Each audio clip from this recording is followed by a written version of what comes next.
STA TV, media syiar Islam.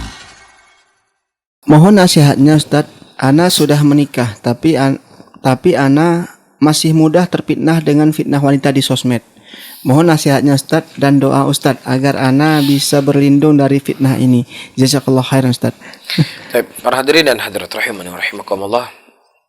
Kita berdoa dan memohon kepada Allah agar Allah Subhanahu wa taala menyelamatkan saya dan kita semuanya, dan terus kepada saudara yang bertanya daripada segala fitnah. Ini yang pertama. Yang kedua, orang yang cerdas adalah orang yang tahu di mana titik lemahnya dan kemudian dia menjauhi titik lemahnya tersebut. Iya. Itu orang yang cerdas.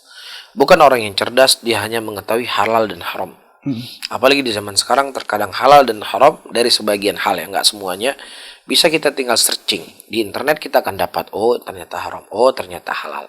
Walaupun itu bukan metode sepenuhnya dalam menuntut ilmu, tetapi ini adalah salah satu cara untuk mudah untuk kita mengetahui, tapi bukan cara seluruhnya untuk menuntut ilmu.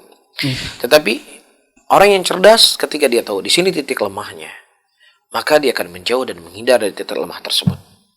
Ketika dia menyadari bahwasanya dengan saya bermedia sosial, ya, saya punya akun di Facebook, saya punya akun di Instagram, dan lain sebagainya, akan menggiring saya untuk terjatuh dalam dosa dan kesalahan, dan juga akan membuat renggangnya rumah tangga. Maka orang cerdas apa yang harus dilakukan? Menghindar dari situ Ustadz. Menghindar dari para tersebut, dia tutup media sosialnya. Ya, apakah dengan Anda tutup media sosial Anda nggak jadi makan sehari 3 kali? Apakah dengan Anda menutup media sosial kemudian Anda nggak ngerti kehidupan dunia ini? Nggak ngerti ini uang 100.000 apa ini? Ya enggak. Anda bisa menjalani hidup ini dengan normal. Kita sudah melewati hidup tanpa media sosial. Alhamdulillah hidup normal.